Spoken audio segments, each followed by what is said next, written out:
네, 또 하나의 거대한 돈의 물거리 출렁이고 있습니다. 미국의 금리 방향이 정해졌고 이제 그 흐름을 따라 포지션을 정하고 시장 변화에 유연하게 대응해 나가야 할 텐데요. 오늘도 최고의 꾼들과 커다란 돈의 물결에 올라타 보시죠. 곽상준 매트릭스 투자자문 대표님, 그리고 대신증권 FICC 리서치부의 이경민 부장님 두 분과 함께 경제전쟁꾼 지금 시작합니다.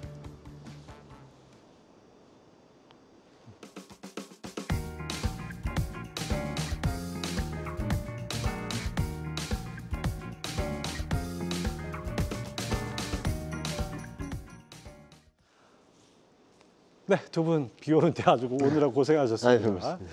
자, 항상 방송 시작 때는 이제 두 분의 그 시장을 보는 관점을 이렇게 질문을 드렸는데 오늘은 좀 색다르게 지금 사야 할 단 하나의 섹터를 꼽아달라 이렇게 질문을 드렸습니다. 먼저 곽상준 대표님, 여전히 증권주. 네, 여전히 증권주입니다. 왜냐하면 이게 지금은 실적으로 가는 장세가 절대 아니고요. 정책으로 가는 장세인데 예. 그럼 정책 수혜주가 누가 있을 거냐 생각을 해보신다면 뭐 다양한 정책 관련 이슈들이 있죠. 뭐 예를 들어 자사주 매입 소각과 관련된 자사주가 많은 기업들 뭐 예. 이런 것도 있고 그런 지주사도 있고 뭐 저PBR도 주고 많이 있는데 그럼에도 불구하고 지수가 오르지 않습니까? 예. 시장이 활성화되고 있다는 거죠. 그렇죠. 그러면 결국은 신용도 증가하고 있고 그러면 시장이 활성화되면 하우스들이 좋아지는 겁니다. 네. 예, 그래서 그러네요. 증권주들이 좋은데 그러면 그냥 단순히 시장이 좋아지니까 증권주가 좋으냐?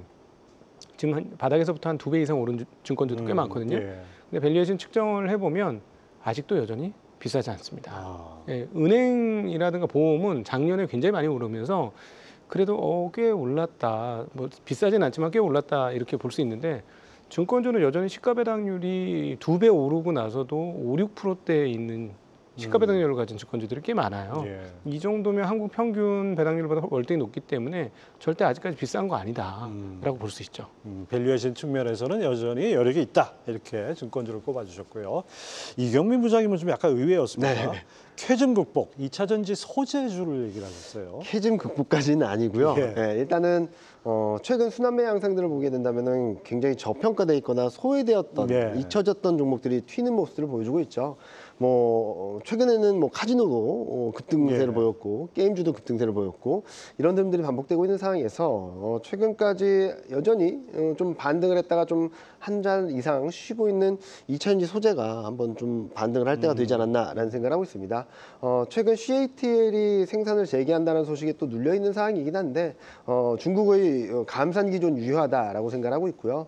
이 와중에 8월 수출에서 전기차가 큰 폭으로 증가했었던 점들 그런 것들을 감안해서 본다면 지금 PBR 1.1배 수준에 위치한 2차전지 소재 쪽들이 한 번은 반등할 때가 돌아왔다라고 생각을 하고 있습니다.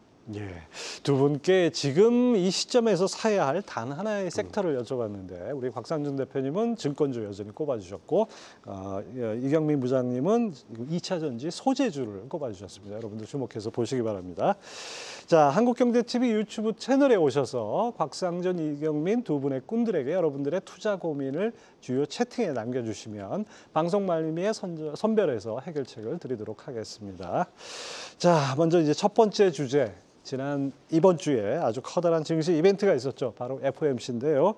두 분 회의 어떻게 보셨습니까?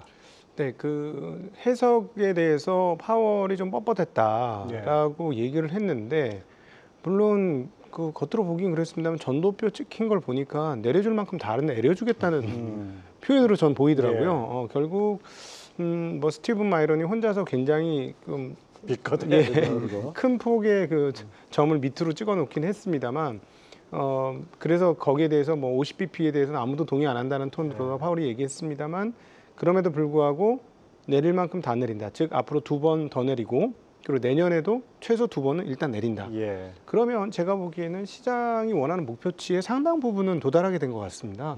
그리고 물론 그 훨씬 더 많은 압박을 트럼프 정부에서 하겠습니다만 내년 상반기까지 4번 정도 금리를 인하한다면 뭐 그렇게 썩 나쁘진 않다. 예, 그렇죠. 예. 예. 예, 그렇게 보여지고 그게 이제 FOMC 끝나고 나서 이제 소형주들의 강세로 드러나고 있는 거 아닌가 하는 생각을 하고 있습니다. 이경민 부장님은 어떻게 감상하셨습니까? 일단은 큰 흐름으로 봤을 때는 금리 인하 사이클이 재개됐다라는 데 시장이 좀 많은 안도를 했다라고 예. 생각하고 있고요. 뭐 물론 풀어야 될 숙제는 있습니다. 고용에 대한 방점을 찍긴 했지만 파월 연준 의장과 SEP 경제 전망을 보게 된다면 내년 물가 전망을 상향 조정했거든요. 예. 그렇기 때문에 내년 금리 인하는 한 번으로 유지했던 것이 아닌가라는 생각을 하고 있는데 여전히 물가와 경기, 고용 상황에 따라서 통화 정책이 결정될 거라는 점들은 시그널로 남겨줬는데 지금은 좀 저희는 큰 흐름에서는 폴리시 믹스라고 하죠. 금리 인하와 재정 확대가 같이 이루어지는 구간으로 미국까지도 동참을 하고 있다. 그렇게 된다면 내년 상반기까지는 큰 상승이 이루어질 수 있을 만한 동력을 확보했다라고 생각합니다. 다만 앞서 말씀드렸던 물가에 대한 걱정, 그리고 고용 상황, 그리고 지금 여전히 올해 안에 그리고 3번, 내년까지 6번 금리 인하한다라는 시장의 기대가 지금 연준의 점도표와의 괴리가 얼마나 좀 좁혀질지가 좀 관건이 아닐까라는 생각을 하고 있어서요.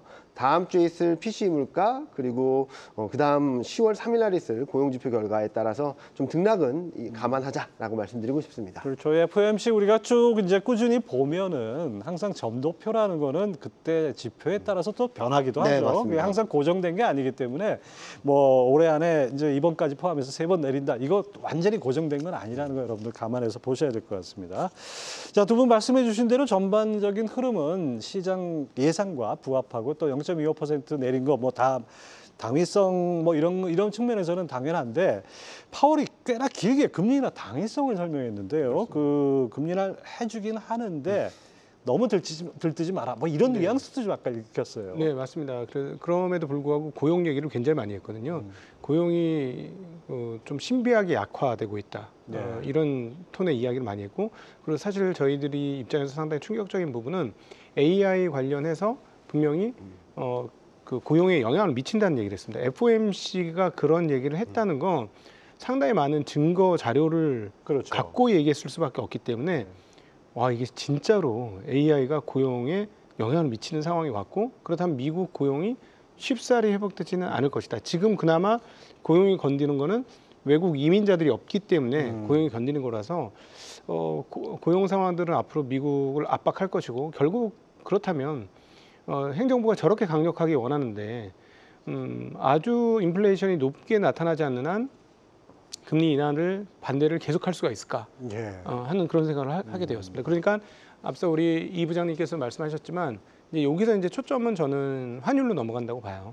달러 환율이 이제 본격적으로 이렇게 되어서 약세로 접어들게 되면 이미 한 6개월 이상 약세가 있었습니다만, 그렇게 되면 달러 대체 자산들을 잘 눈여겨봐야 되는 그런 때가 왔다라고 또 보고 있습니다. 뭐 금이라든지 뭐 디지털 금이라고 하는 뭐 비트코인이라든지 뭐 이런 네. 것들이 뭐 대상이 될 수 있겠죠. 네, 그런 것도 대단히 되지만 한국 주식을 보셔야 되겠죠. 한국 주식. 예, 그리고 중국 주식도 보셔야 되는 것 같고요. 네, 그렇습니다.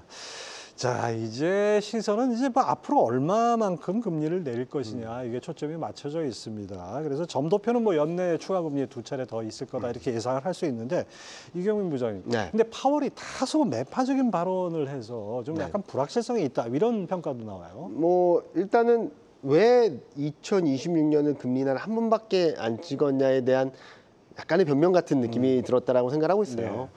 경제 전망 전반적인 흐름들을 보면은 그럼에도 불구하고 25년, 26년, 27년 GDP 성장률 전망치를 상향 조정하면서 미국 경기는 6월에 연준이 봤을 때보다 괜찮다라는 예. 시그널을 주다 보니까 이번 금리 인하는 위기 대응이 아니라 예방 차원에서 금리 인하구나라는 시그널을 줬는데, 일단은 실업률도 올해 전망치는 그대로 두고 내년 전망치를 하향 조정했거든요. 오히려 그렇게 본다면은 지금은 고용이 불안하지만 일시적이야. 그리고 그로 인해서 선제적인 금리 인하에서 다음부터는 고용이 빠르게 안정될 거야라는 예. 시그널도 같이 줬다라고 보고 있거든요. 물론 파월 연준 의장이 발언 내에서는 뭐 물가에 대한 경계감들도 일부 피력하기도 했고 다소 매파적인 스탠스라고 여겨질 수도 있겠지만 제가 생각하기에는 잭슨 미팅에서 크게 바뀌진 않았다라고 생각하거든요. 저희가 느끼기에는 시장의 기대가 컸다 보니까 매파적으로 해석했던 것이 아닌가라는 생각을 하고 있습니다. 어찌됐든 간에 금리 인하 사이클이 시작됐고 파월 연준 의장이 여러 가지 우려를 표명하는 모습들을 보여줬다는 측면에서는 지금 연내 6번 금리 인하를 기대하는 상황에서 물가 지표 그리고 고용 지표 결과에 따른 좀 등락을 감안하자 6번 이상 더 금리 인하를 기대할 수 있을까에 대한 의구심을 갖게 된다면 고용 지표나 이런 것들이 악화됐을 때 경기에 대한 부분들을 어떻게 해석해 나갈지, 어떻게 소화해 나갈지가 아마 10월, 11월 장세에 좀 중요한 포인트가 되지 않을까라는 예상을 하고 있습니다. 이건 순전히 저 개인적인 궁금증인데 이제 파월 의장이 내년 5월이면 이제 임기 만료되지 않습니까? 그럼 지금 시점에서 아직 1년도 채 안 남고 이제 한 9개월 정도, 8개월 정도 남았는데 어떤 식으로 자기 임기를 마무리할까? 뭐 이런 심정이 궁금해요. 그냥 뭐 시장에서 하라는 대로 다 할 것도 아니고 그렇다고 맞습니다. 또 반대로 가지도 않을 거고 나름 뭐 뭔가 좀 업적을 남기고 싶어 하지 않겠어요? 그렇겠죠. 네. 그렇게 본다면은 이번에도 계속 질문 나왔던 게 연준이 독립성이거든요. 독립성 얘기만 나오면 좀 약간의 짜증 섞인 반응을 보이기도 하는 등 그런 모습들을 보여줘서 일단은 데이터 디펜던트를 그렇게 강조해온 만큼 고용 지표가 더 악화된다면 금리 인하에 대한 속도를 높여주면서 아마도 경기 부양 쪽으로 더 확실한 방향성을 보여줄 텐데 계속적으로 그 스탠스를 유지할 거라고 생각합니다. 자기 업적을 남기기보다는 그동안 해왔던 기조를 계속 가져간다라고 보고 있고 따라서 앞서 대표님께서도 말씀해 주신 것처럼 지금은 에셋 인플레이션 구간이라고 생각하고 있고 금리 인하 사이클이 지속되는 구간이라고 본다면 뭐 경기 불확실성, 경기 우려로 시장이 출렁일 수는 있다 하더라도 방향성 자체가 꺾이진 않을 거라고 생각합니다. 파월 연준 의장도 여전히 성장에 대한 포인트를 두고 있고 이전보다는 좀 더 그쪽으로 이동을 하고 있다는 점들은 이번 FMC에서도 확인했거든요. 따라서 경기가 불안정하면 불안정할수록 파월 연준 의장 스탠스는 더 비둘기파적으로 갈 수 있겠다. 개인적인 그런 성향보다도 데이터 디펜던트라는 그런 시그널들을 그동안 임기 동안 계속 똑같은 얘기를 했었거든요. 데이터 디펜던트. 그런 부분들을 좀 더 기억해 본다면 아마 경기 부양 쪽으로 조금씩 더 선회하는 모습들을 보여주지 않을까라는 예상을 하고 있습니다. 곽상준 대표님이 만약에 파월 의장이라면 이제 임기에 한 8, 9개월 남겨놓고 있는데 어떻게 이렇게 페이드 아웃 하실 건가? 네, 휘둘리지 않았다는 모습을 보여줄 것 같아요. 그게 가장 큰 목표이지 않을까? 나는 트럼프가 그 이야기하는 것에도 꼿꼿하게 내 주관을 지켰어. 그렇죠. 이런 모습을 보여줄 것 같은데 그러려면은 사실은 그러다가 갑자기 인플레이션 없었는데 금리를 고공행진했다. 그럼 또 욕먹는 거잖아요. 그러니까는 그분이 이제 변호사 출신답게 항상 데이터 디펜던트 하겠다고 뭐 증거주의 비슷하게 계속 얘기하지 않습니까? 결국은 데이터에 그 기울어진 결정을 하지 않겠는가. 그래도 만약에 행정부의 압박에 밀리더라도 실제는 밀렸지만 겉으로는 안 밀린 것처럼 하고 나가지 않겠는가 싶습니다. 그렇죠. 중앙은행의 독립성이란 건 정말 역사적으로 상당히 중요한 이슈이기 때문에 파월이 재임 중에 중앙은행 독립성을 훼손했다. 뭐 이런 얘기를 듣고 싶어 하지는 않을 것 같아요. 자, 앞서 곽상준 대표님 잠시 그 달러 표시로 된 자산이 상대적으로 올라갈 가능성이 있다는 점, 그런 점에서 뭐 얘기를 해주셨는데 금리 인하되면은 가장 수혜받을 게 가상자산 아닌가 이렇게 생각을 했잖아요. 근데 비트코인이 사전에 좀 오르다가 막상 내리고 나니까 좀 뜨뜻미지근해요. 근데 사실은 지난 1년간 비트코인 얼마가 움직였냐 보면은 안 오를 만도 합니다. 1년 동안 지금 거의 95% 올랐어요. 95% 올랐고 5년 동안 얼마가 올랐냐? 980%가 올랐습니다. 거의 10배네요. 네, 그러니까 이게 지금 뭐 기대가 높은 거지 안 오른 게 아닙니다. 지금 어떤 자산이 지난 1년간 95% 오른 게 몇 개나 되겠어요. 그러니까는 사실 굉장히 많이 오른 거고요. 그러니까 너무 많이 올라서 숨고르기 하는 거는 이건 너무나 자연스러운 거고 그렇습니다. 그리고 또 하나는 그 지금은 오히려 이번 주 들어와서 더욱더 강화됐습니다만 오라클의 실적 발표 이후에 사람들이 정말 새롭게 눈을 뜬 거죠. 와, 이 AI 투자가 이게 가짜가 아닌가 보구나. 이 진짜구나 이게. 왜냐하면 5년 동안 10배 매출 늘리겠다고 얘기를 했기 때문에 다들 깜짝 놀란 거죠. 실전에서 정말 이렇게나 많이 써? 그런데 제가 이제 저도 이제 막 사업을 시작해서 직원들을 고용하지 않습니까? 직원 한 명 한 명 고용하는 게 굉장히 고민스러워요. 왜냐하면 한 번 고용을 하면 굉장히 오래도록 같이 가야 되잖아요. 그렇죠. 그러니까 예를 들어 개인으로 있을 때 제가 직장인으로서 뭐 AI 그거 뭐 한 달에 $30씩 내고 써 이러면 써 말어 이랬는데요. 지금은요 무조건 써. 이렇게 됩니다. 왜냐하면 시간을 좀 단축할 수 있고 편하다면 돈 아끼지 마. 그거 그냥 써. 왜냐하면 계산을 해보면 1인당 그 연봉으로 나갈 돈을 계산해 보면 맞아요. AI 보고 뭐 1인당 그 구글 같은 데 들어가 보면 구글 스페이스가 1인당 사용료가 $20 정도밖에 안 돼요. 예. 안 쓸 이유가 없어요. 그렇죠. 그러니까 이미 그 사업 현장에서는 이걸 어떻게 해서든지 써서 인력 고용을 덜 창출할 수 있도록 노력하고 있다. 그게 이제 이번에 FOMC에서도 발언에서 드러난 거죠. 예. 그럼 우리나라는 예외가 아니지 않습니까? 지금 고용에 영향을 미치고 있다는 얘기죠. 그렇죠. 예, 전반적으로 저 같은 경우도 조그만한 이 소기업을 시작했는데도 불구하고 거기서 이런 고민을 하고 있으니 큰 기업은 오죽하겠습니까? 네. 임금이라든지 여러 가지 근로 조건에 대한 어떤 법안 개정들이 더더욱 그런 속도를 가속화시킬 가능성도 우리가 염두에 둬야 될 것 같습니다.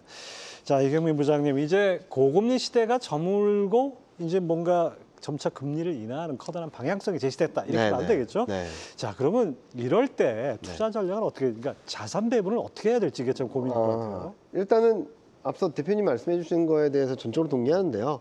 달러는 약세 방향으로 갈 수 있다고 생각하고 있습니다. 특히 어마어마한 고공성장을 하던 미국이 이제 1%대 성장 시대로 다시금 진입하거든요. 그런 상황에서 다른 나라들과 압도적인 격차를 보였던 미국 경제가 이제는 키를 맞추거나 아니면 오히려 한국 같은 경우도 내년 들어가서는 한국이 좀 더 우위를 보일 수 있다는 전망이 들어오고 있죠. 그렇게 보면은 그동안 약했던 나라들, 그동안 소외됐던 나라들, 달러 약세로 인해서 수혜를 받을 수 있는 국가들에 대한 포트폴리오를 좀 더 높이자. 한국, 중국, 신흥국 쪽으로 좀 비중을 높이자라는 말씀을 드리고 있고, 또 한편으로는 달러가 약해지면은 뭐 수혜를 받을 수 있는 뭐 가상화폐라든지 이런 쪽들의 비중을 높여도 되는데, 일단은 달러가 약해지면 좀 수익이 난다고 하더라도 환차 손 때문에 좀 그렇죠. 힘들 수 있는 미국에 대한 너무 높은 비중은 조금 낮추자라는 말씀을 드리고 싶습니다.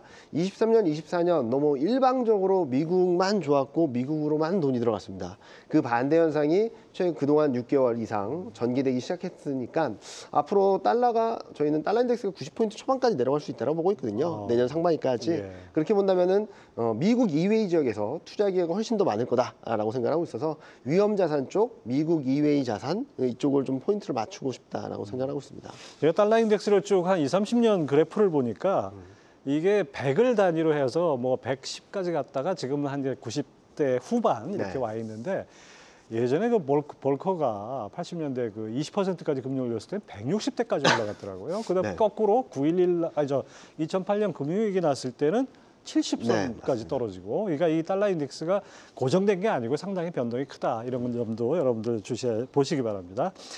곽상준 대표님, 자 이제 투자자문회사 대표로서 지금 당장 실전이지 않습니까? 고객들이 와서 야 이제 금리가 내려가는 추세다. 이러면 포트폴리오를 어떻게 짜야 되는가? 이렇게 물어볼 때 어떻게 조언하십니까? 저희는 이제 좋죠. 이 금리가 내려가기 시작하면은 물 만난 개구리가 되는 거죠. 네, 아주 이런 상황은 투자하기에는 상당히 좋고, 거기에다가 달러 가격이 약세이면 과거 한국의 대세 상승장 때는 거의 언제나 달러 약세가 더불어 있었습니다. 그렇기 때문에 여기 제가 이제 지난달에도 나와서 계속 얘기했던 거지만 현장에 있었던 느낌으로는 진짜 20년 만에 온 강세장이에요. 이번 장이. 근데 또 놀랍게도 신고가를 냈는데 이렇게 차분한 신고가는 저는 처음 봤어요.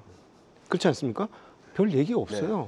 삼성전자가 8만 원이 되니까 이제 얘기가 이제 막 시작되고 너무 조용합니다. 그래서 생각보다 이번 강세장이 꽤 오래 갈 수도 있겠구나, 이렇게 차분한 걸 보니까 그런 생각도 들고, 금리 인하와 그리고 달러와 약세라는 이거는 걸음이기 때문에 좀 편안하게 투자를 해도 된다, 이런 말씀 좀 드리고 싶고, 또 하나는 뒤집어 보면 달러 약세라는 건 통화 약세하고 전반적으로 연결되어서 그냥 그 돈을 예금으로 그냥 들고 있으면 시간이 지나면 굉장히 손해일 것 같다. 그렇죠. 네, 그래서 이거는 뭐 계속해서 나타나고 있는 현상인데, 뭐 달러만 약세면은 뭐 타통화가 강세여서 괜찮겠지만 제가 보기에는 지난번에도 말씀드렸습니다만 통화 약세 전쟁 중이에요. 계속해서. 그러니까 이제 금값이 사상 최고치로 갔고, 비트코인도 사실은 뭐 지난 그 5년간 900% 넘게 오르고, 뭐 이런 것들이 모든 통화들이 지금 약세가 되고 있는 거죠. 그러니까 통화 증발을 했던 효과들이 계속해서 지금 나타나고 있는 거라서 실물 자산으로 자산을 옮겨야 될 필요가 절실한 상황입니다. 근데 이 중에서 한국 같은 경우는 정책 효과가 지금 나오고 있기 때문에 한국 주식은 저는 전반적으로 아직 괜찮다. 제가 어떻게 우스갯소리를 얘기하냐면 길거리 갔는데 연예인하고 제가 만약에 같이 걸어갈 때 연예인한테 인사하지 않고 저한테 인사하는 상황이 벌어지면 그땐 조심하자 이런 말씀 드리거든요. 근데 아직까지 알아보는 사람들 거의 없어요. 네, 그러니까 아직 그렇게 과열된 상황은 아니다라고 보고 있습니다. 그러니까 모두가 다 주식 얘기를 할 때가 그때가 이제 항상 꼭지였던 우리 기억이 과거 기억이 있습니다. 지금 재밌는 말씀해 주셨는데 자 하지만은 또 우리 이제 서학개미들 네. 무려 미국 주식에 투자한 금액이 200조 원 달합니다. 그래서 지금 달러 약세로 가고 뭐 상대적으로 다른 자산이 좋아진다 그러면 이 서학개미들 입장에서도 상당히 좀 고민이 될 수 있는데 자 테슬라에 여전히 많이 투자하고 있고 뭐 엔비디아, 애플, 팔란티어, 마이크로소프트 그다음에 최근에는 뭐 구글 아이온큐까지 이렇게 많이 갖고 있는데 이 서학개미들이 주의해야 될 부분이나 뭐 짚어주실 만한 게 있을까요? 일단은 포트폴리오 차원에서 미국 투자 비중이 있다라고 하시는 분들은 크게 문제가 없다고 생각합니다.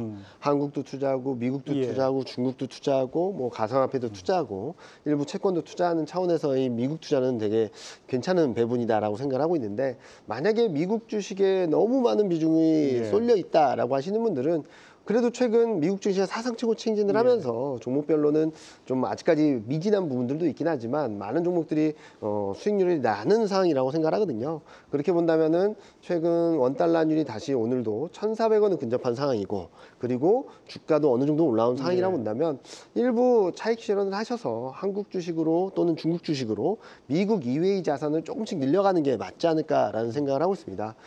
지금 말씀드린 것은 자산 배분 차원에서의 배분이 잘 돼 있다면 문제가 없겠지만 미국으로 너무 쏠려 있는 포트폴리오가 구성돼 있다라고 한다면 조금씩 난 US 자산 쪽으로 비중을 이동하자라는 말씀을 드리고 싶습니다. 비중을 좀 분산시켜라 네. 이런 말씀입니다. 박 대표님은 그럼에도 어떻게? 불구하고 이제 예. 미국 시장에 그래도 한국 분들이 이제 대체적으로 이제 유명한 회사들 투자한 건 예. 정말 잘 된 것 같고요. 예. 진짜 이 친구도 보면 정말 깜짝깜짝 어떻게 이렇게 세상에서 큰 회사가 이렇게 높은 영업 마진율을 이렇게 예. 오랫동안 지속할 수 있는지 정말 충격이고요. 이 컴퓨터 세상에서 정말 거대한 대변력이 있는 건 정말 명백한 것 같습니다. 오늘 제일 큰 뉴스가 엔비디아와의 인텔 그 협력 아니겠습니까? 예. 근데 이게 따지고 보면 얼마나 웃기는 얘기냐면은 GPU 1등하고 CPU 1등이 만난 거예요. ARM 아키텍처 1등하고 X86 아키텍처 1등이 붙은 거예요. 이게 대단한 사건이거든요. 어떻게 이런 일이 벌어질 수 있었을까 싶은데 서로 필요에 따라 붙은 거거든요. 그렇죠. 예. 그러니까 이 얘기인즉슨 뭐냐면 엔비디아 입장에서 보면 왜 굳이 인텔하고 손을 잡았느냐 이거가 굉장히 중요한 포인트라고 생각합니다. 엔비디아가 이제 지금까지 이렇게 날라다녔던 건 서버 단에서요. 즉 쉽게 얘기하면 도매 반도체에서 예. 이렇게 날라다니는 건데 인텔은 여전히 소매에서 최강자입니다. PC 쓰실 때 인텔 칩 인텔 쓰시지 인사이드 항상 네. 네, 게임 하시는 분들 외에는 그냥 주는 GPU 답니다. 그러니까 여전히 소매단에서는 인텔이 압도적인 우위를 가지고 있어요. 그 엔비디아의 이 포석은 잘 생각해 보시면 향후에 현재 쓰고 있는 AI가 소비자 단으로 넘어오는 것을 위한 준비 과정일 수도 있습니다. 그렇겠네요. 예, 예.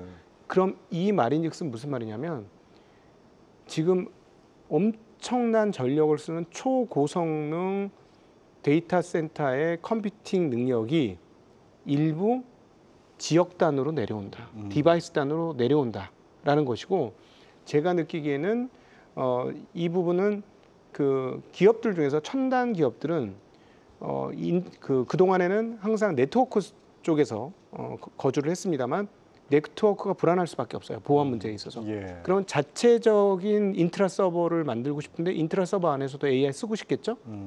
그럼 그쪽을 노리는 포석일 수도 있습니다. 그래서 이 말인즉슨 무슨 말이냐면 컴퓨팅 파워가 앞으로 훨씬 더 커진다. 그거를 위한 포석이다. 그렇게 되면 관련된 기업들은 와 생각보다 꽤 오래 갈 수도 있겠는걸? 이런 생각이 드는 상황이죠. 우리가 역사를 거슬러 올라가면 이제 그 슈퍼컴퓨터 시대에서 PC로 넘어가는 어떤 그런 단계하고 비교할 수 있을까요? 네, 그렇죠. 그런 단계인데 쉽게 얘기하면은 지역단에 있는 개인 컴퓨터가 옛날에 슈퍼컴퓨터급이 되는 그런 상황이 오는 겁니다. 그 저쪽은 초 울트라 슈퍼컴퓨터가 예. 되는 거고 그런 관계들이 지금 만들어지고 있다라고 보시는 게 맞을 것 같습니다. 하여튼 뭔가 AI 쪽에서는 이 변화가 꿈틀꿈틀 일어나는 것이 우리가 주목하지 않으면 금방 저만큼 가버리는 그런 상황인 것 같습니다. 자, 미국 시장을 이렇게 좀 정리를 해봤고요. 자, 두 번째 우리 주제로 8만 전자 어제였죠. 드디어 이제 삼성전자가 8만 원을 넘었고 오늘은 좀 살짝 쉬어가는 모양새인데 코스피가 3,500선까지 이렇게 근접해서 갈 수 있었던 건 역시 삼성전자 하이닉스. 하이닉스 뭐 52주 신고가고. 자, 금리 인하와 함께 반도체의 계절이 돌아왔다. 이렇게 봐도 될까요? 뭐 일단은 시작은 됐다라고 생각하고 있습니다. 일단 너무 타이밍이 좋았죠. 금리 인하 기대가 커지는 상황에서 브로드컴발 AI 수요 모멘텀에 대한 기대가 들어왔고 이 와중에 닉스의 HBM4 상용화 소식이 들려지면서 단기간에 되게 폭발적인 상승을 했다라고 생각하고 있거든요. 그리고 여전히 닉스 같은 경우는 PER이 8배 정도밖에 안 되고 PBR이 조금 높다라고는 할 수 있겠지만 1.7배, 2배 조금 안 되는 수준입니다. 그렇기 때문에 밸류에이션 매력도 충분히 있다라는 말씀을 드리고 싶어요. 그래서 저희는 닉스가 그리고 전자가 계속적으로 이번 상승장을 이끌어갈 것이다라고 생각하고 있는데 다만 좀 너무 쏠려 있는 것이 아닌가라는 고민은 좀 하고 있습니다. 9월 달 들어서 어제 종가까지 코스피가 상승을 했는데 이 상승분의 53%가 반도체 한 업종에서 나왔고요. 그리고 외국인이 순매수한 업종 7조 가까운 금액 중 86%가 반도체에 쏠려 있습니다. 그러다 보니까 반도체가 오르면 지수가 오르고 반도체가 쉬면은 또 지수가 쉬는 양상들을 보여주고 있는데 이런 단기 과열에 대한 부분들을 풀어내게 된다면 저는 추세적인 상승이 좀 이어질 수 있는 여건은 충분히 마련돼 있다라고 생각하고 있습니다. 그러니까 이번에 그 엔비디아가 인텔하고 손잡게 만드는 계기가 무엇일까를 생각을 해보면 사실 경쟁자들의 출현이에요. 미국 기업은 아닙니다만 미국에서는 이제 브로드컴이 엄청나게 대시를 하고 있는 거고, 그 다음에 중국에서는 화웨이가 엄청나게 그 자리를 꿰어차려고 노력하고 있습니다. 그다음 뭐 그 뒤로 알리바바나 이런 회사들이 다 있죠. 그러니까 여기와 경쟁을 했을 때 압도적인 우위를 잡으려면 어떻게 해야 되나라고 생각을 분명히 했을 것 같고. 이번 인텔과의 협력을 통해서 진짜 압도적인 위치를 또다시 한번 가게 되는 건데요. 그런데 이렇거나 저렇거나 따지고 보면 앞서 말씀드렸던 대로 컴퓨팅 파워가 엄청나게 늘어나는 거예요. 근데 컴퓨팅 파워가 늘어나는데 메모리는요. 같이 늘어나야 돼요. 이제 외국인들이 이 반도체 주식을 사는 것은 이거에 대해서 이제 확실하게 인정을 하는 거죠. 그러니까 이제는 어떻게 되냐면 HBM은 서버 단위고 앞서 말씀드렸듯이 디바이스 단이나 이 지역 단에서도 옛날에 슈퍼컴퓨터 같은 급의 컴퓨터가 준비돼야 되려면 여기서도 HBM을 써야 될 거고요. 정 안 되면 초고성능 DDR을 써야 될 겁니다. 그러면 레거시 쪽도 올라오는 거고요. 자, 이제 생각해 보세요. 그동안 우리가 2016, 17, 18년에 경험했던 그건데 그때 우리가 클라우드 이러면 클라우드 왜 구름이 어때서 이랬는데 그 데이터 센터 갑자기 날라오더니 엄청난 메모리 폭증을 일으켰지 않습니까? 자, 그런데 지금 국면은 뭐냐면 AI로 도매망을 깔은 겁니다. 이 도매망을 깔았는데 이걸 가지고 이제 소매망으로 넘어간다는 걸 오라클이 보여준 거고요. 그러면 오라클을 통해서 우리가 본 소매망에서의 AI의 증가는 결국 AI 관련된 메모리의 폭증으로 연결될 가능성이 또 있는 것이죠. 그러니까 AI로 만들어낸 걸 또 축적해야 되는 수요가 굉장히 할 겁니다. 근데 이 상황에서 메모리 업체들이 그동안 너무 힘들어가지고 HDD 같은 경우는 아예 이제 잘 안 만들었던 거예요. 설비 증설도 안 하고 쇼티지가 나고 있어요. 낸드 가격이 그래서 갑자기 급등을 하고 있는 상황이죠. 그러니까 그 삼성전자가 잘해서가 아니고 삼성전자가 원래 잘하던 버티고 있으면 때가 와. 때가 오는 거죠, 지금. 그래서 이제 삼성전자가 올라오는 거고. 근데 놀랍게도 이 삼성전자가 이렇게 좋아지는데도 불구하고 사람들이 관심 별로 없습니다.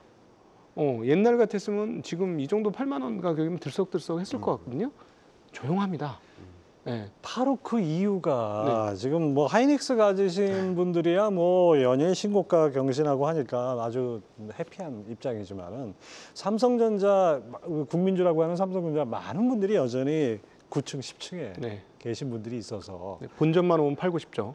그래서 뭐 이제 몇몇 증권사에서 뭐 목표가 올리면서 이제 구조대가 올 것이냐 뭐 이런 기대도 하는데 어떻습니까? 제 실전에 있는 제 입장에서는 저도 지난번 8만 원대의 고객들한테 괜찮아요. 이제 진짜 얘네들 할 거겠죠. 그렇게 오랫동안 HBM 못했으니까 하겠죠. 기다려 보시죠. 했다가 HBM 못했어요. 예.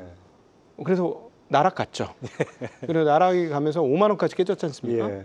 그래서 이제 올라오는 과정에서 이제 고객님들한테 이제 올라올 것 같습니다. 잘 기다려 보시죠. 대신에 이번에 8만 원대는 제가 놓치지 않겠습니다라고 얘기했어요.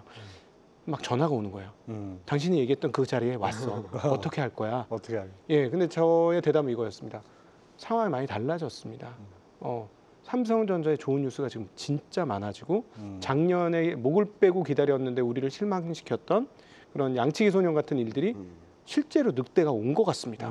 라고 표현하면서 이제부터는 서두르지 마십시오. 느긋하게 천천히 보십시오. 라고 제가 이제 말을 바꿔서 지금 하고 있어요. 그래서 개인적으로 목표가도 좀 올렸습니다. 생각보다 상황이 꽤 좋을 수도 있다라는 생각이 근데 사실 개미 투자자들 주변에 보면은 이렇게 오랫동안 이제 평가손이 난 주식이 반등을 해가지고 매수 가격까지 와서 평가손이 없어진 상황이 되면은 이제 이 주식 보기도 싫어. 그냥 바로 팔아버리잖아요. 네. 정작 그때부터 수익이 나는 구간일 텐데. 원래 사실 제일 주식 하기 싫을 때 그 주식을 더 사셔야 돼요.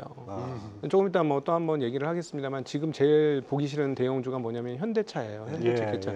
뭐 다른 거 빵빵 올라갔는데 하나도 안 올라가거든요. 근데 저희 같은 약간 이 주식에 실전하는 약간 변태스러운 사람들은 그렇게 싫어하면 좋은데? 이런 느낌이 들어요. 모두가 싫어하잖아. 좋은데? 근데 삼성전자는 이제 언제 걱정이냐면 사람들이 열광을 언제부터 할 것이냐를 지금부터 저희는 보고 있어요.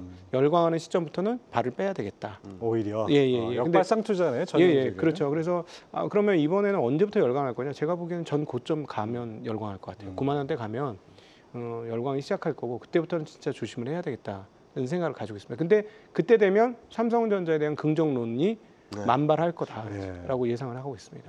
네. 지금 곽상준 대표님 말씀 들어보니까 참 우리 그동안 숱하게 봐왔던 것 같습니다. 잘 된다고 할 때 그런 얘기가 만발할 때 오히려 그때가 꼭지였고 이제 다 망했다고 할 때가 그때가 바닥이었던데 이경민 부장님은 어떻게 보십니까? 저도 적극적으로 동의하죠. 제가 어떤 며칠 전에 뭐 운용사 가서 세미나를 했는데 말했던 8만 원입니다. 뭐 이런 얘기를 하더라고요. 그래서 전자면은 이경민 부장밖에 생각이 안 나요. 5만 원대 밑에 사야 된다, 5만 원대 사야 된다 막 그랬었거든요.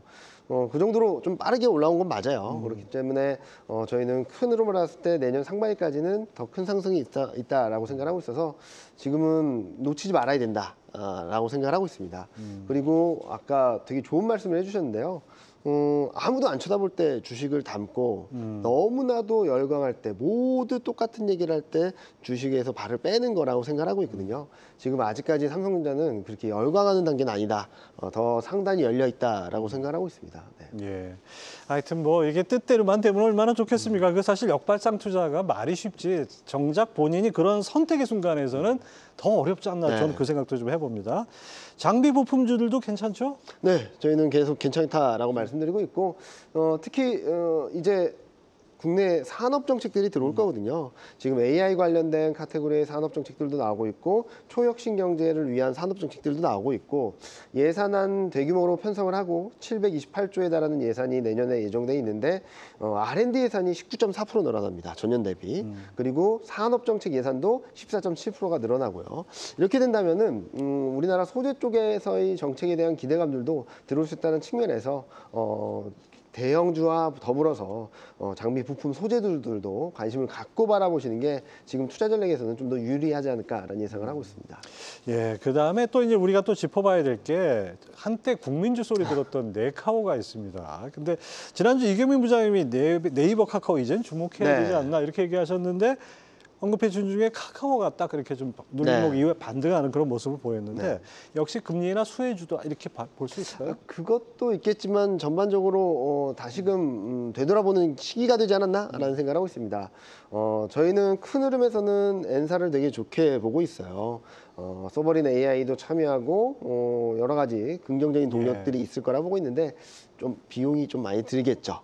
그걸 개발하는 데까지. 그렇죠. 지금 단기적으로는 카카오 같은 경우는 오픈 AI를 바로 접목시킴으로써 좀 더 정책에 대한 기대 그리고 산업 업황에 대한 기대가 좀 빠르게 들어오고 있다고 생각합니다. 비용 부담보다는 빠르게 AI를 접목시켰다는 점들에서 매력을 느끼고 있다고 생각하고 있어서 단기적으로는 K사, 좀 길게 본다면 N사가 좀 더 매력적이지 않을까라는 생각을 하고 있고 좀 꽤 오래 쉬었습니다. 오래 쉰 만큼 다시 한번 올라갈 수 있는 여력이 충분히 있다 정도로 평가를 할 수 있을 것 같습니다. 이 설명을 듣다 보니까 좀 솔깃한 부분도 있는데 문제는 역시 실적 아닌가 싶은데요. 곽상준 대표님, 이 네이버 카카오는 어떻게 보십니까?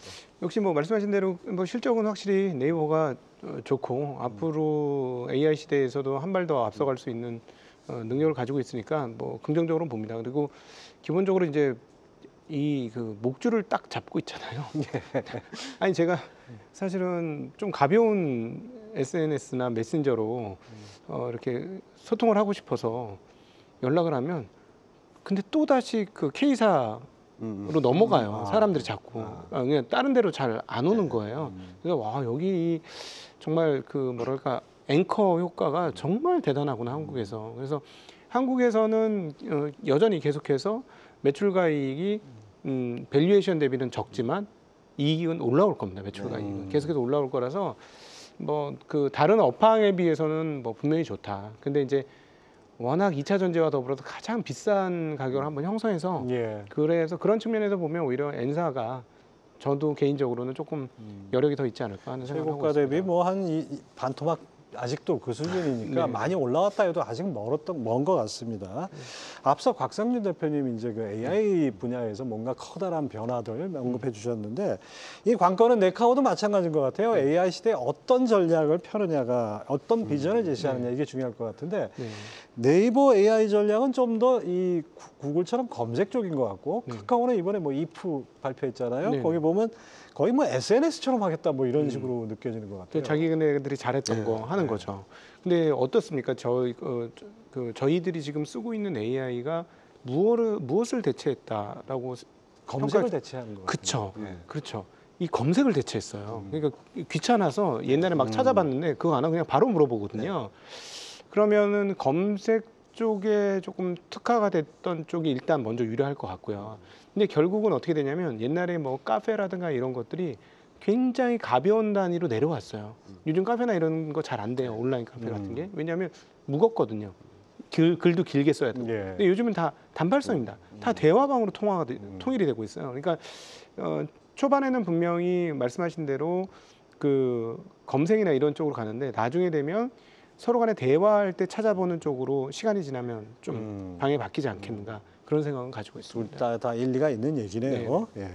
자, 오늘 두 분 나오셔서 이제 종목 얘기하니까 아주 좋은 것 같습니다. 뭔가 좀 심도 있게도 얘기할 수 있는데 네카오 주가적인 측면에서 한 발 더 들어가 보죠. 네이버와 카카오 투자자들한테 어떤 종목이 더 낫습니까? 단기적으로는 K사, 좀 길게 본다면 N사라고 생각합니다. 단기적인 성과를 보일 수 있는 것은 K사라고 생각하고 있어요. 지금 바로 AI와 접목을 해서 서비스를 제공하고 있고, 대표님 말씀하신 것처럼 우리 생활에 완전히 밀접돼 있게 사용하다 보니까 그 느낌도 확실히 다를 수 있어서 눈에 띄는 것은 단기적으로는 K사라고 생각하고 있고요.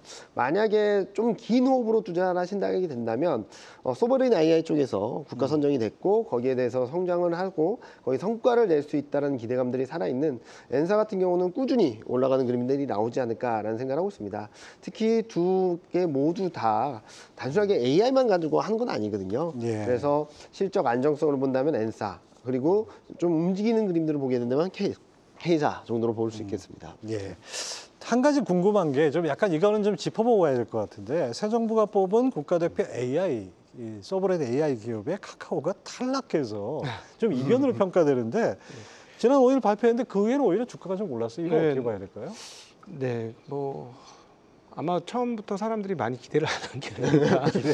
네, 그런 생각이 듭니다. 그러니까는 오히려 악재 해소로 봐야 저도 잘 좀 이해가 안 되더라고요. 오히려 거꾸로 갔잖아요. 네네네. 그래서 신기하다. 저도 그런 생각을 하고 있습니다. 저희 섹테너리스트 얘기로는 거기 들어가면 돈을 투자해야 된다는 거죠. 비용 비용 단에서 문제가 측면에서. 생기는 거죠.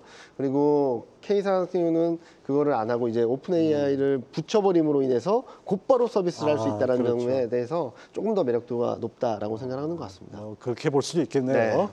자, 이 시장이 열기만큼 뜨거운 것이 또 있습니다. 저희 경제전쟁권 유튜브 댓글창인데요. 오늘 두 분 나오신다고 하니까 또 미리 질문 주신 분들이 있습니다. 몇 가지만 추려보죠. 먼저 아이디 도치님. 개인들이 인버스 쪽에 몰려 있다면 저는 반대로 인덱스 곱하기 제곱 전략은 어떨까 싶은데요. 이게 첫 번째 질문이고, 자, 이 부분에 대해서 어떤 분이 답변해 주시겠어요? 저는 일단은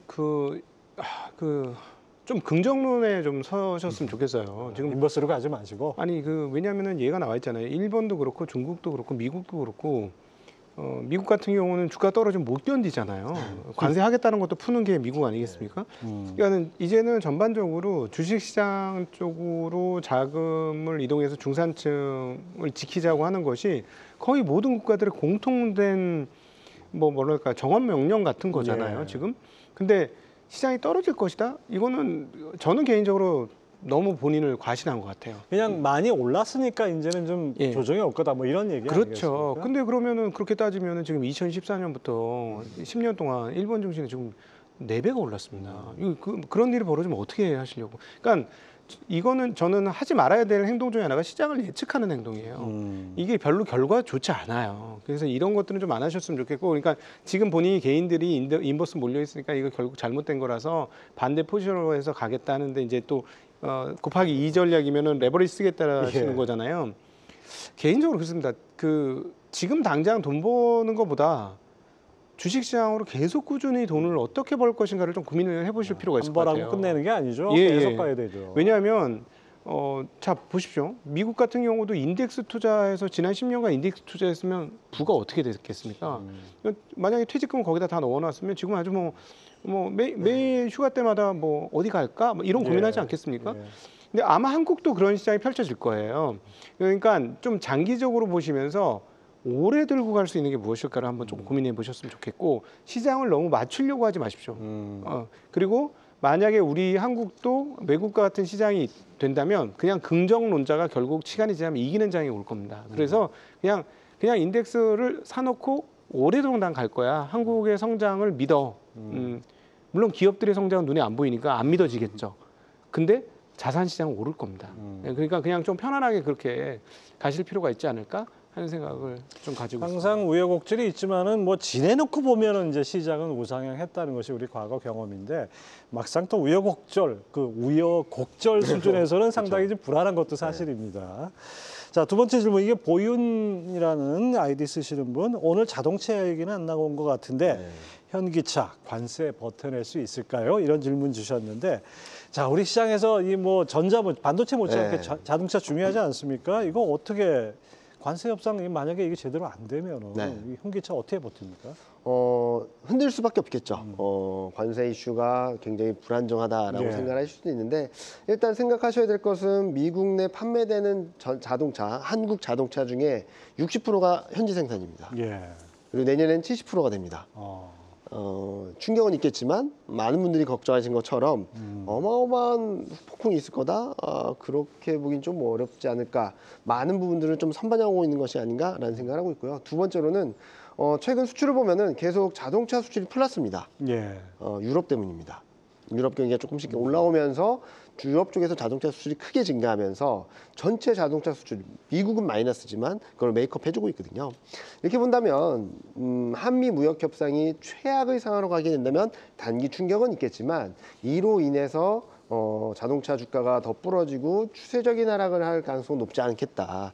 이미 4월부터 관세에 대한 충격을 이미 선반영을 했고 그 과정에서도 관세 노이즈로 인해서 계속적으로 못 올라갔던 만큼 일정 부분은 선반영하고 있고 직전 저점 수준에서는 좀 충분히 가격적으로는 지켜줄 수 있는 레벨이 아닐까라는 생각을 하고 있으니까 너무 걱정하지 말자라는 말씀을 드리고 싶습니다. 현대차는 저는 지금 사실 긍정적으로 좀 보셨으면 좋겠는데요. 실적이 꺾여가지고 실적이 상당히 많이 안 나오더라도 이 정도 돈 버는 회사가 별로 없어요. 한국에. 예. 저는 방산 업체들이 엄청나게 그럴 것 같지만 그렇게 해서 주가가 올라갔지만 저는 참 신기한 게 현대차를 돌파하거나 현대차하고 붙은 방산 조선업체들이 많아요. 시가총액이. 예, 그렇죠. 근데 이익을 따져보면 앞으로 이익이 그 회사들이 늘겠지만 현대차 이익 따라오려면 10배나 이익이 늘어야 돼요. 근데 현대차는 그런 회사보다 10배나 이익이 많은데 그 회사들하고 지금 주가가 동일합니다. 왜냐하면 앞으로 경기가 안 좋고 성장이 끝날 것이고 중국의 추격이 계속될 것이고 근데 그거는 사실은 3년, 4년, 5년 지나야 구체화되는 얘기고 네. 지금은 갖고 있으면 또박 제일 한국에서 배당 배당 잘 잘 주는 주고. 회사예요. 네. 그러면 이 개인들이 주식시장에서 좋은 결과를 얻으려면 사실 뜬구름 잡는 것보다는 눈에 보이는 걸 잡는 게 훨씬 더 현명한 판단입니다. 제가 투자를 해본 결과. 예. 근데 이 회사는 주가 떨어질수록 배당률이 올라가는 거지 네. 않습니까? 그렇죠. 그런 관점으로 좀 접근해 보시면 어떨까 하는 생각을 갖고 있습니다. 주식을 꼭 시세 차익만이 아니라 배당 수익 관점에서 접근한다 그러면 우리가 또 다른 하나의 기준을 삼을 수 있지 않을까 생각이 됩니다. 자, 이분들처럼 두 분에게 궁금증 남겨주시면 경제전쟁권 최고의 전문가분들이 여러분들 궁금증을 풀어드리는 시간 계속 갖도록 하겠습니다. 자, 마지막으로 이제 또 제가 의심이 좀 많아서 이렇게 항상 좋은 얘기만 하고 나면 좀 찜찜해요. 암초도 있을 것 같은데. 그래서 뭐 이런 생각도 듭니다. 뭐 이러다가 금방 4,000포인트 가고 5,000포인트 가는 거 아니야? 그리고 FOMC도 이렇게 왔는데 다. 자, 최근 시장을 보면서 우리 어떤 마음가짐을 가져야 될까요? 기업들이 좋아져 가지고 올라간 게 절대 아니라는 그렇죠. 거. 그러니까 정확하게 따지면 지금은 비정상의 정상화입니다. 우리나라도 미국처럼 될 수도 있겠군 이거예요. 그래서 이게 정말 구체화된다면 아주 큰 틀에서는 외국인들이 본격적으로 진입할 겁니다. 그거는 그거대로 놔두고 문제는 뭐냐면 근데 정책이잖아요. 정책이 원하는 시점에 딱딱 안 떨어질 거 아닙니까? 지난번에도 정책에 대한 기대감으로 3,200 갔다가 배당소득 분례가세나 이런 것들이 막 흔들려 버리니까 예. 주가가 빠졌지 않습니까? 그렇죠. 그런 일은 언제든지 있을 수 있어요. 왜냐하면 지금 올라오는 과정에서 정책에 대한 기대감으로 올라왔기 때문에 정책이 기대한 만큼 안 풀리면 또 시장은 충격을 받을 수 있습니다. 그럼에도 불구하고 저는 이번 그 상반기에서부터 이번 8월까지 경험했던 흐름들이 반복될 거라고 보고 있어요. 그러니까 이 뭐라 그럴까요? 강이 도도하게 바다를 향해 가듯이 현재 정책이 법적으로 바뀌었기 때문에 거스를 수 없는 상황이 온 거예요. 뭐 근데 중간 중간에 그렇지 않은 일들이 계속 보이겠습니다만 큰 틀에선 바뀐 겁니다. 그리고 여기서 조금 더 나가면 달러 약세로 달러를 들고 있는 외국인들이 과연 어디를 투자할까 하다가 옛날에 후보군에 들지 못했던 한국이 적정 투자 국가로 바뀌었네 라는 인식과 함께 들어올 가능성이 있어요. 아직 본격적으로 안 들어왔습니다. 그래서 아마 반도체를 중심으로 시작이 될 것 같은데 외국인들의 그 유입이 본격화되면 이제 새로운 시작이구나 이렇게 좀 큰 틀에서 보셨으면 좋겠어요. 패러다임이 바뀐다. 제가 이렇게. 그래서 후배들한테 무슨 얘기를 하냐면 옛날에 그 우리 선전 중에 니들이 개맛을 알아? 이런 신구 선생님. 있었지 않습니까? 제가 우리 후배들한테 그래요. 니들이 상승 맛을 알아? 라고 표현, 상승장 맛을 알아? 라고 표현해요. 왜냐하면 우리 후배들 중에 상승장을 경험했던 친구들이 없어요. 그렇죠. 2007년이 끝이에요. 2007년 이후에 들어왔던 친구들은 상승장을 본 적이 없습니다. 지금 대부분이 뭐 실무진들이 다 그 분들이잖아요. 그렇죠. 그러니까 박스권은 영원할 거라고 생각합니다. 예. 왜냐하면 자기 평생 입사한 이래로 박스권밖에 경험을 못한 게 다 그렇죠. 증권사 직원들이에요. 예. 부장 초임까지 그래요. 그러네요. 그러니까 앞으로 이걸 깨고 계속해서 추세적으로 간다는 걸 상상을 못합니다. 경험해 본 적이 없어서. 그래서 좀 오히려 조금 상상력이 좀 필요한 때 아닌가. 그래서 제가 계속 얘기하는 게 외국 시장을 좀 봐라. 이런 얘기를 계속하고 있습니다. 사실 뭐 지금 우리 시장만 그동안 힘을 못 썼지 뭐 미국 시장, 일본 시장, 대만 시장 할 것 없이 네. 전부 다 이렇게 왔지 않습니까? 사상 최고치 경신하고 그랬는데 이 부장님은 어떤 소회를 갖고 계십니까? 요즘 장에서. 방향성에 집중을 하자라는 말씀을 많이 드리고 싶어요. 정책에 대한 기대가 있을 수도 있고 실망감이 있을 수도 있지만 상법 개정이라든지 이런 자본시장 선진화법이라는 방향성은 안 꺾인다라는 것들을 최근 여러 사례에서 확인할 수 있을 것 같고요. 또 하나는 경기 변수에 따라서 등락은 있을 것 같습니다. 고용 악화가 금리 인하 기대로 이어져 왔다면 고용이 다음 달에도 그러니까 10월 초에도 11월 초에도 안 좋게 된다면 뭐 한두 번은 출렁일 수 있겠죠. 그럴 때마다 좀 비중 확대 관점으로 접근을 하자라는 말씀을 드리고 싶습니다. 안 좋으면 안 좋을수록 정책 드라이브는 더 세질 거고요. 그런 상황에서 업사이드는 더 높아질 수 있다라고 생각합니다. 따라서 대내 여건, 대외 여건 모두 다 지금 추세를 바꿀 만한 변수는 그렇게 많지 않다라고 생각하거든요. 등락을 야기할 수 있을지언정 이 방향성을 꺾지 못할 거다라는 생각을 하고 있어서 방향성에 집중한 투자가 좀 더 낫다라고 말씀드리고 싶습니다. 예. 하여튼 방향성에서는 뭐 두 분이 공통된 의견을 주셨습니다. 하지만은 시청자 질문도 있었고 저도 사실 기자로서 상당히 항상 이런 생각을 했습니다. 의심해봐야 된다. 모든 확신은 의심해봐야 된다 이건데요. 곽 대표님, 네. 이제 우리 시장에 이렇게 모든 것이 다 장밋빛은 아니지 않습니까? 그렇죠. 기업 실적이라든지 경기라든지 여러 가지 안 좋은 측면도 있는데 우리 시장 하반기에 이것만은 유의하자라고 꼽을 수 있는 암초 같은 것들이 있을까요? 사실은 미국 시장이 밸류에이션이 만만치는 않습니다. 예, 뭐 대형 기업들이 굉장히 좋긴 합니다만 만약에 미국 시장이 흔들렸을 때 과연 견딜 수 있는 체력이 있을까? 예. 그건 여전히 의문이에요. 네. 뭐 정책 효과로 장기적으로 분명히 좋아질 거야 이렇게 얘기는 하지만 그래서 만약에 이제 미국이 흔들릴 때 우리도 흔들릴 수 있으니 그 흔들리는 시점에 내 마음이 안 흔들릴 수 있는 기업에 투자를 해라. 분명히 흔들리고 나면 다시 좋아질 텐데 그 흔들릴 때 견딜 수 있는 기업을 가져야 된다. 네. 그거는 시세 추종이 아니라 확실히 나한테 수익을 줄 수 있는 기업에 자리 잡아야 된다. 그래서 저는 계속해서 배당주를 강조를 드리는 이유가 그래 안 돼. 이 배당 받으면서 견디면 되지. 이런 생각이 들 수 있는 그런 마음에 확신이 드는 기업으로 좀 투자를 하시면 좋을 것 같아요. 이경민 부장님도 우리 주의해야 될 거. 되게 너무 비슷한 얘기인데요. 예. 미국발 불확실성이 좀 들어올 수 있다라고 생각하고 있습니다. 고용 악화가 금리 인하 기대로 이어졌는데 작년 8월 한번 돌아보시면 좋을 것 같아요. 작년 8월에 전 처음 알았습니다. 샴수라는 걸 처음 알았거든요. 예. 그때 저희가 아무리 나가서 경기 침체 안 온다라고 해도 안 먹혔습니다. 그렇죠. 경기 침체는 기정사실화 됐고 시장은 충격을 받았죠. 향후 10월, 11월 달에 고용 지표가 확인될 텐데 그 고용이 시장에 어떻게 녹아 들어갈지 이미 금리 인하 사이클이 어느 정도 확인된 상황에서 시장에서 어떻게 해석할지에 따라서 좀 변동성은 있을 수 있다라고 생각합니다. 그 변동성을 견딜 만한 좋은 주식 또는 어느 정도의 현금을 확보하고 계신다면 또 다른 기회를 찾을 수 있다라는 말씀 드리고 싶습니다. 네. 하여튼 오늘 두 분 말씀 들어보니까 상당히 고무적이라는 느낌이 좀 듭니다. 두 분 오늘 수고하셨습니다. 네, 예. 감사합니다. 네, 앞서 두 전문가가 얘기해 주신 것처럼 거버넌스의 불확실성, 묘연한 관세 협상, 그 어느 것 하나 쉽지는 않습니다.